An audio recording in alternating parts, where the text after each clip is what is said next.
Thank you very much. Let me begin by saying what an honor it is to be here tonight, speaking to you, to this very exquisite company of very engaged scholars. I would like to talk to you today about the intersection of diplomacy and high politics, whether something like the concept of cultural diplomacy really matters when we're meeting with security conflicts or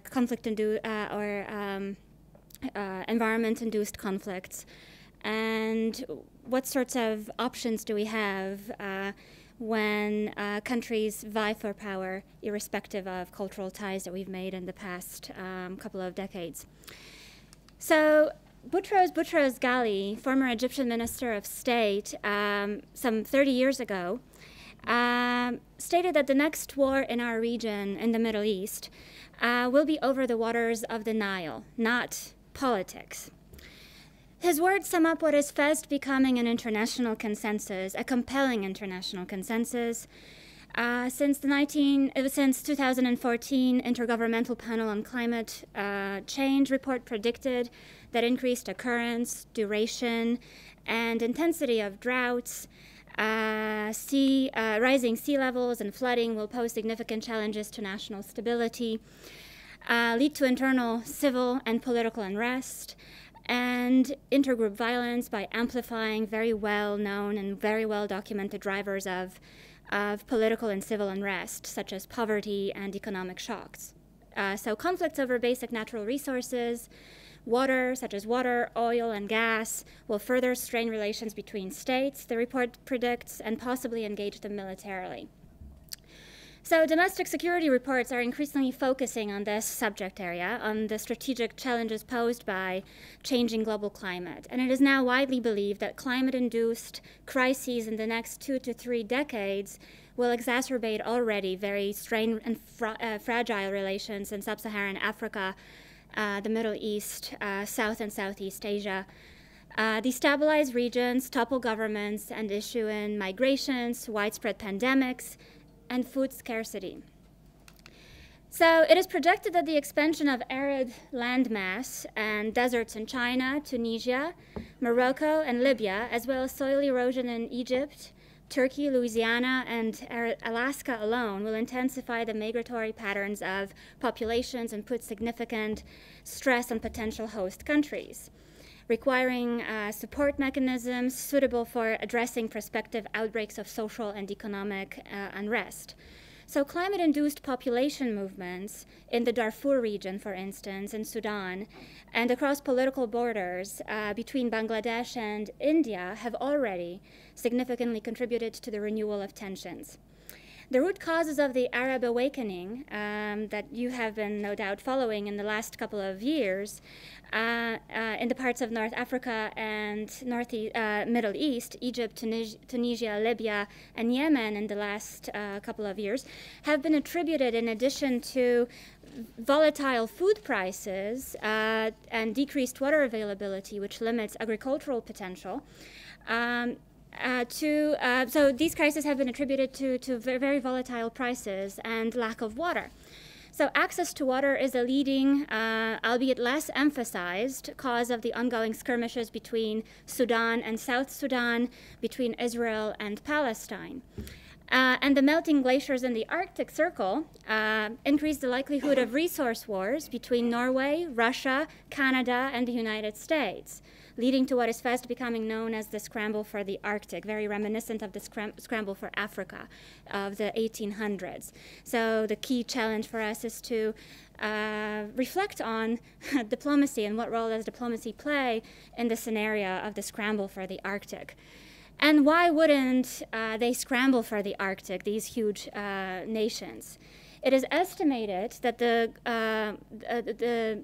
global estimates of the impact of a collapse of the West Antarctic ice sheet predict that a sea level rise of 1 to 5 meters would displace roughly between 130 and 410 million people. Uncover vast deposits of oil, gas, nickel, copper, lead, zinc, gold, silver, diamonds, manganese, and titanium for an estimated value of $1.5 to $2 trillion.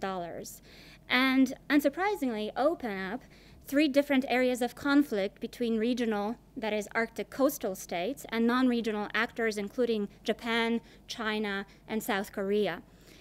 Over 3 types of conflicts would be over natural resources, navigation rights, and control of shipping and trade routes, as well as fishing management. So already in the 5 years from 2008 to 2012, over 144 million people were displaced by sudden onset disasters in more than 120 countries.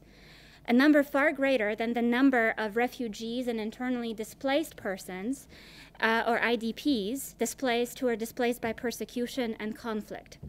Such displacements may also very significantly impact Europe. And then the question arises, what about Europe's immigration policy? What about Europe's refugee policy? So how do we cope with this largely irreversible pattern, right? And the geopolitical ramifications that the predicted climatic variations would present for the national security and human well-being. Since causative link between climate-induced resource scarcity and conflict is still very well contested, 2 scenarios prevail in the academic literature. The Malthusian view claims that we can innovate around, that the environmental factors are necessarily related to intra and interstate conflict, and present a very viable threat to national and international security. So this is the doom and gloom scenario. If this actually materializes, societies that are constrained by poverty and food scarcity, as well as inadequate human and social and institutional capital, will be increasingly unable to quickly and effectively adapt to the changing and shifting conditions on the ground, causing them to fall into social disrepair and violence.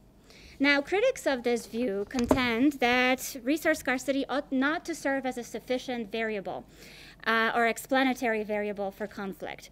So they propose the cornucopian, right, the more optimistic view, which holds that human proclivity towards innovation and adaptation is much more robust and dynamic than the Malthusians actually allow. So collective interstate problem solving will very likely result in greater trade openness, and development of coping mechanisms and adjustment mechanisms, as well as introduction of intergovernmental entities for global climate norms regulation and oversight by means of transnational legal governance. So they propose that this transnational legal governance is actually going to innovate around the problem. So in addition to threats, very well-known threats that you are very familiar with, from nuclear terrorism, deadly pandemics, or biological warfare, states are becoming increasingly invested in the exploration of viable political and military responses to a wide range of climate contingencies. So I'd like to briefly discuss 2, the United States and India, because for my research, the EU as such doesn't have a coherent climate policy yet, and perhaps this is something that we can explore together. What would be a viable option for making sure that the EU as a whole speaks in the same voice and has a coherent foreign policy with regard to the scramble for the Arctic, for instance, mass migrations, refugee crises, and so on. So the Department of Defense 2006 Quadrennial Defense Review, or the QDR, identified climate change as a serious threat to America's national security. It stated that irregular, disruptive, traditional, and catastrophic challenges are surfacing as a result of global climate change, with disastrous consequences. And in the eyes of the CIA and the Department of State, climate change-induced famine, at least since 2009, water stress and vector-borne diseases will, in the severity of their consequences, far exceed those resulting from any sort of revolutionary political upheavals or technologies aimed at countering U.S. capabilities. So state failure contagion induced by environmental stress will present the United States with catastrophic challenges comparable only, the Defense Department argues or projects, to WMD-like effects against US interests. So security specialists contend that suboptimal living standards in parts of Asia, Africa, and the Middle East will significantly upset normal patterns of subsistence, degrade the quality of life, and increase the probability of state failure. So for the United States, climate change as an asymmetric challenge, not a typical military symmetric one, and a security challenge calls for conventional and unconventional responses that encourage innovation, agility, and adaptability, collaboration, and partnership. And perhaps the EU can learn from these strategies. In order to prevent problems from becoming conflicts, as the Department of State says, and conflicts from becoming problems. So the U.S. recognizes that its security policy, in addition to military deployments in severe instances of mass flooding or droughts, will require trust, interstate intelligence sharing, and technology transfers, in addition to economic and scientific research collaboration and cooperation that promotes social and environmental equity, security, and justice. So some even propose that changes to U.S. legislation in the form of a new National Security Act will be able to sort of oblige intergovernmental cooperation. And again, it's perhaps one of the areas that the EU can tap into. Another country compromised by these catastrophic anthropogenic climate change induced conflicts is, of course, India, the region that lies at the very fault lines of prospective climate-induced conflicts. So the 2008 Indian National Interest Policy Brief predicts that the cumulative effect of glacial recession in the Tibetan Plateau, rising sea levels, and extreme weather patterns characterized by increased intensity of cyclones and floods are likely to result in the submergence of very low-lying areas, including river deltas, coastlines, and small islands, and put the population of Karachi, Mumbai, Dhaka, and Mangalore at a significant existential risk, while at the same time imperiling the livelihoods of people in Bangladesh, Sri Lanka, Myanmar, and Pakistan. So imagine the cumulative effects of these populations actually crossing borders. And again, India or the United States are not isolated in this. Certainly Europe will be feeling the impact of that as well.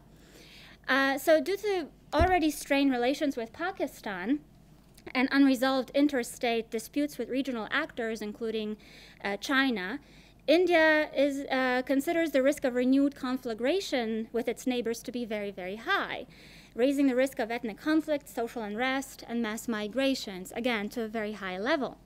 So, for example, Pakistan's access to water, India believes, as well as fair distribution of water in the Jammu region and the Kashmir regions, will be decisive to regional security, to peace between India and Pakistan.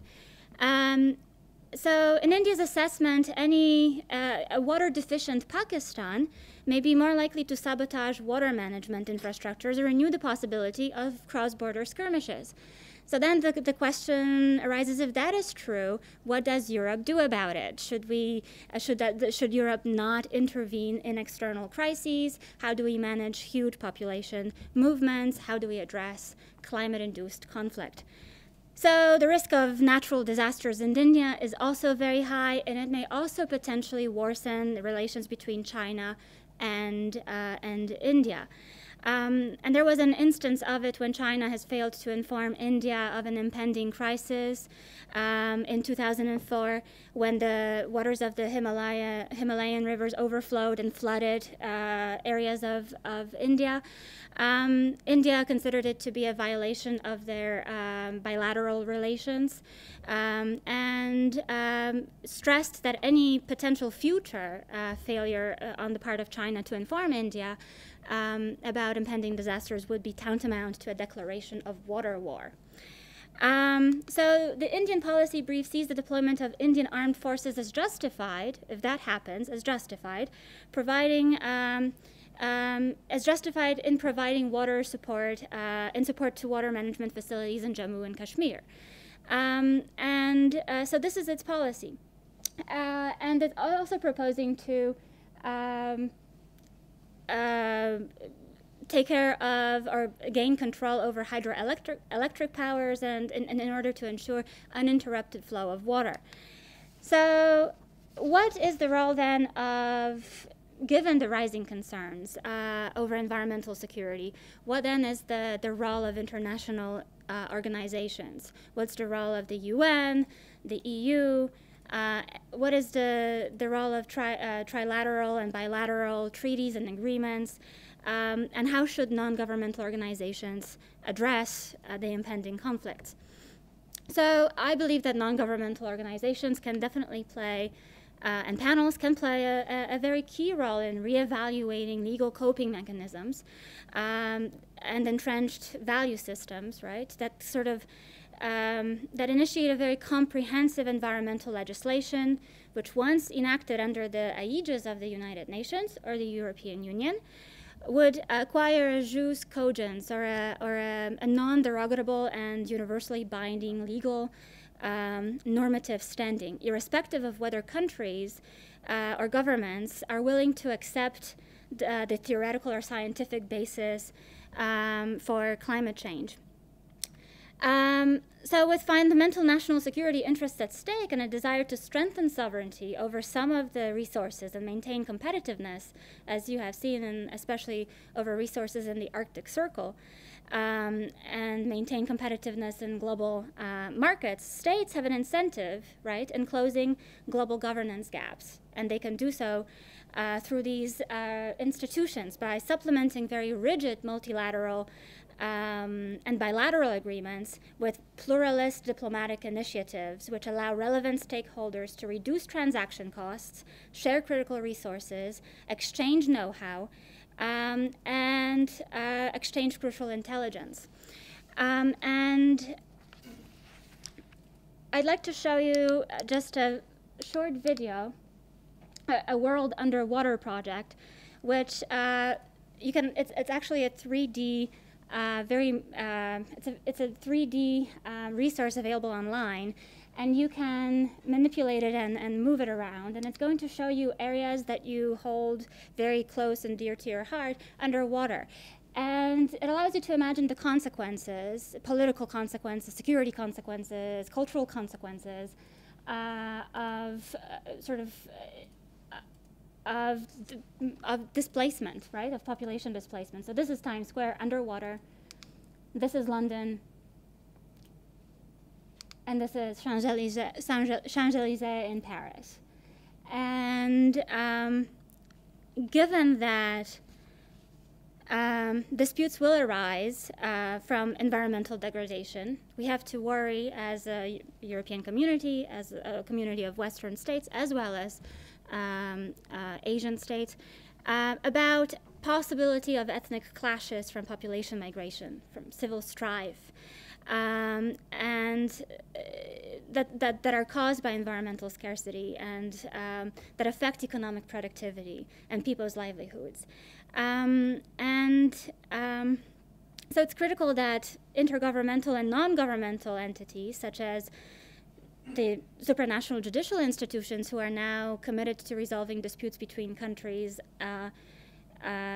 within the framework of international law, as well as the European Union, can sort of contribute to negotiation, regulation, and distribution of counteractive, proactive, and reactive measures that aim at the promotion of democratic stability and economic prosperity in the face of resource depletion and appreciable threats to human existence, flourishing, and well-being. So I think we will need to address this first, perhaps, in order to have the luxury of engaging in cultural diplomacy. Or should we then engage in cultural diplomacy in order to proactively address what might be occurring from environmentally induced conflict? Thank you.